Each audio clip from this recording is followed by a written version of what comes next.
Fala galerinha Dominantes Online, Thiago Doninho aqui na área e hoje a gente vai falar sobre refração.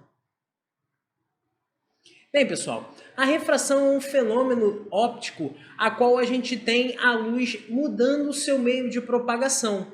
Sempre que isso acontece, a luz ela sofre um desvio na sua propagação e ela também muda a velocidade com a qual ela está se propagando. Uma das formas que a gente tem para representar isso através de uma figura é exatamente esse quadro que está aí, não é? A gente tem dois meios de separação, a gente tem a luz incidente e aí a gente tem o ponto aonde ela vai sofrer refração. Um dos raios a gente tem sendo projetado de forma reflexiva, tá? E o outro, a gente tem a luz entrando no outro meio. E aí, esse raio é o que a gente chama de refratado. Toda vez, pessoal, que a gente falar sobre a refração, a gente vai ter o fenômeno reflexivo acontecendo também, tá? São dois fenômenos que vão ocorrer de maneira junta, tá? Sempre que a gente tiver refração, a gente tem a reflexão, mas nem sempre quando a gente tem reflexão, a gente tem a refração. A refração é quando a luz ela chega na superfície de separação e atravessa, ela vai para o outro meio. Já na reflexão, não. A luz ela encontra a superfície de separação e ela volta no mesmo meio que ela estava se propagando, tá? Só para relembrar e deixar bem fixo aqui, quando a gente fala sobre os ângulos de reflexão, eles precisam ser o mesmo em relação ao de incidência, tá? Esses ângulos aqui, eles são iguais. Já o ângulo refratado, não. O ângulo refratado, ele precisa mudar justamente por conta desse desvio. E aí a gente vai calcular esse desvio justamente através desse ângulo que acabou sofrendo essa mudança ao mudar o seu meio de propagação.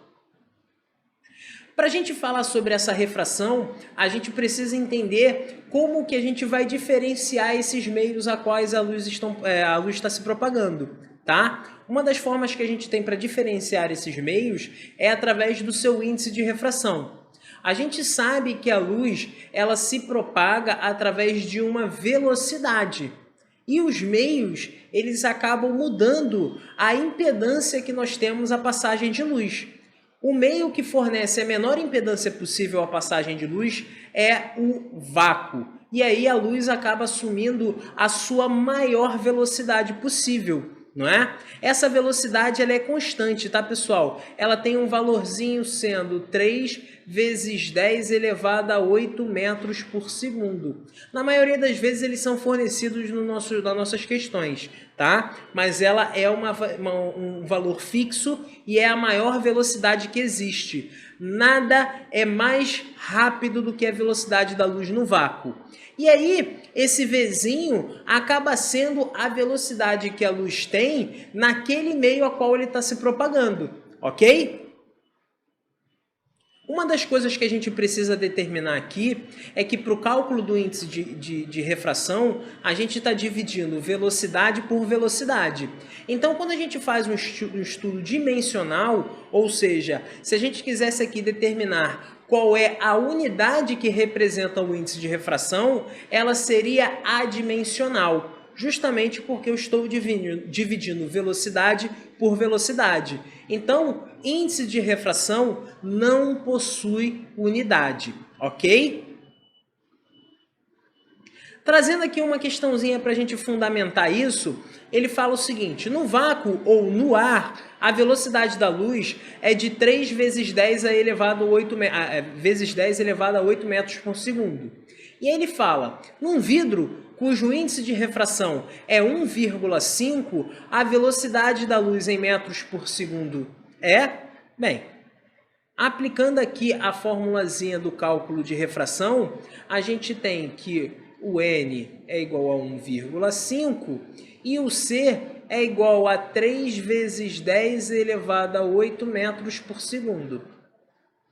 Substituindo na nossa fórmula, a gente tem 1,5 é igual a 3 vezes 10 elevado a 8 metros por segundo, dividido pela velocidade da luz, que é o que a gente quer descobrir, a velocidade da luz nesse vidro. Então, o V ele vai ser 3 vezes 10 elevado a 8 metros por segundo, dividido por 1,5, e esse cálculo vai dar exatamente 2 vezes 10 elevado a 8 metros por segundo. Gente, é assim que a gente diferencia os meios a quais a luz está se propagando, através da velocidade em que ele se propaga, ok? Uma das formas que a gente tem para representar também o índice de refração é quando a gente utiliza o índice de refração relativo, ou seja, como a refração ela precisa de 2 meios para acontecer, eu posso calcular o meu índice de refração em relação ao outro meio a qual a gente tem. Então, nesse caso, quando eu quero fazer, por exemplo, o índice de refração de 1 em relação ao meio 2, eu posso dizer que isso vai ser o N1, que é o índice de refração no meio 1, e o N2 no meio 2. A gente utiliza o número aqui, pessoal, para diferenciar os meios que a gente está trabalhando. E aí, se vocês perceberem, a outra forma que a gente pode fazer isso é calculando a razão entre as velocidades. Como que a gente fez isso? Bem, aplicando aqui a ideia do N1 dividido por N2, a gente teria a velocidade da luz dividido pela velocidade no meio 1, velocidade da luz dividido pela velocidade do meio 2. E aqui a gente tem uma divisão de fração, né? Para fazer essa divisão de fração, a gente sempre repete a primeira e multiplica pelo inverso da segunda, não é?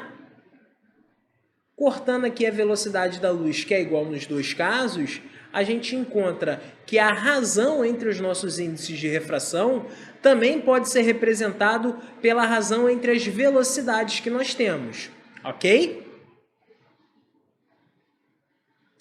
E aí, como que a gente vai medir esse desvio? Como que a gente vai conseguir quantificar o quanto o meio conseguiu refratar essa luz? Bem, para a gente fazer esse cálculo, a gente utiliza a lei de Snell-Descartes. A gente precisa entender que quando a gente fala sobre a óptica, na física a gente estuda a óptica geométrica. O simples fato da luz se propagar em linha reta no meios homogêneos permite que a gente utilize os conceitos básicos de geometria para conseguir determinar essas diferenças e como que eles atuam no nosso cotidiano, ok? Então, para que a gente entenda a lei de Snell-Descartes, a primeira coisa que eu preciso que vocês enxerguem é os ângulos que nós temos entre os nossos raios e a normal. O que é uma reta normal, pessoal? Uma reta normal é uma reta perpendicular à nossa superfície de separação, ok? E aí, ela está exatamente no ponto aonde ocorre a refração. E aí, vocês sempre acabam analisando o ângulo que a gente tem com a normal. Então, nesse caso, o seno de I é justamente o seno desse ângulo que nós temos aqui. E o seno de R é exatamente o seno que a gente tem aqui. Percebam que I é para meio incidente, ou seja, é o meio da onde a luz está vindo, e o R é o meio aonde a luz ela sofre a refração. Ok? Uma das formas que nós temos de representar esse índice de refração, ou simplesmente conseguir diferenciar, é dizer se um meio é mais refringente do que o outro. Quando a gente fala que um meio é mais refringente, automaticamente a gente está dizendo que o seu índice de refração é maior do que o outro meio que a gente está analisando. Exemplo, o índice de refração da água ele vai ser mais refringente do que o índice de refração da luz no vácuo, porque nada consegue ser menor do que o índice de refração da luz no vácuo, ok? E aí, aqui a gente tem a lei de Snell, onde a gente acaba representando a razão dos nossos ângulos vai ser igual à razão que nós temos dos nossos índices de refração, ok? Outra forma que a gente tem para representar também é o N1 seno de θ1. Isso eu posso representar chamando um meio de meio 1 e o outro meio eu vou chamar de meio 2. E aí eu tenho N1 seno de θ1 é igual a N2 seno de θ2. Se vocês perceberem, a gente acaba chegando aqui, ó, na mesma fórmula. É só uma maneira de representar ela de maneira diferente, ok? Aplicando esse conceito aqui, pessoal, nessa questão, a gente percebe o seguinte. A questão fala, um raio de luz propagando-se no ar incide sobre uma placa de vidro, conforme mostra a figura. Sendo o índice de refração do ar igual a 1, qual é o índice de refração do vidro? Percebam, pessoal, que ele deu o ângulo de incidência, que é 60 graus, e deu o ângulo de refração, que é 45 graus. Seno de 30 graus, seno de 60 graus, perdão,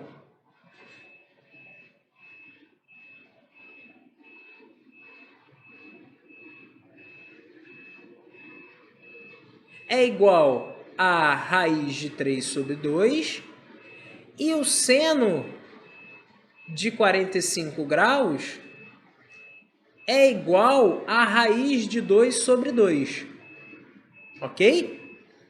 E aí, como que a gente vai calcular isso aqui? Tá? A gente tem os senos e a gente tem o índice de refração no ar. Como é que a gente vai calcular o do vidro? Utilizando a lei de Snell. Então, a gente tem que o N1 seno de θ1 é igual a N2 seno de θ2. N1, no caso, é o N do ar, e aí a gente vai colocar ele sendo 1. O seno do ângulo de incidência é raiz de 3 dividido por 2. O N2 é o que a gente quer calcular, e o seno de θ2 é igual ao seno de 45, que a gente sabe que é o raiz de 2 dividido por 2. Simplificando aqui, ó, eu posso cortar esse 2 com esse 2, e aí eu tenho que o N2, que é o que eu quero descobrir, é igual a raiz de 3 dividido pela raiz de 2, ok? Fazendo aqui, ó, a racionalização, a gente encontra que o índice de refração 2 é igual a raiz de 3 vezes a raiz de 2, e embaixo, raiz de 2 vezes a raiz de 2.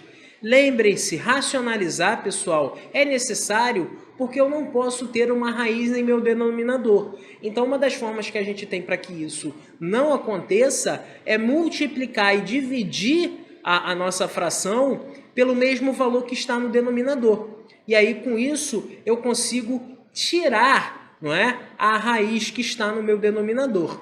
Raiz de 3 vezes raiz de 2 vai dar raiz de 6, né, pessoal? E raiz de 2 vezes raiz de 2 dá 2. Acabamos de calcular o valor do índice de refração no vidro. Ok, pessoal? Percebam, pessoal, que quando a gente está falando sobre a refração de maneira prática, eu consigo pensar da seguinte maneira. Quando eu saio de um meio menos refringente para um meio mais refringente, o meu raio ele acaba aproximando da normal. A gente sabe que o índice de refração do vidro, matematicamente, é maior do que o índice de refração no ar. Então, nesse caso, a gente está vindo de um meio menos refringente para um meio mais refringente.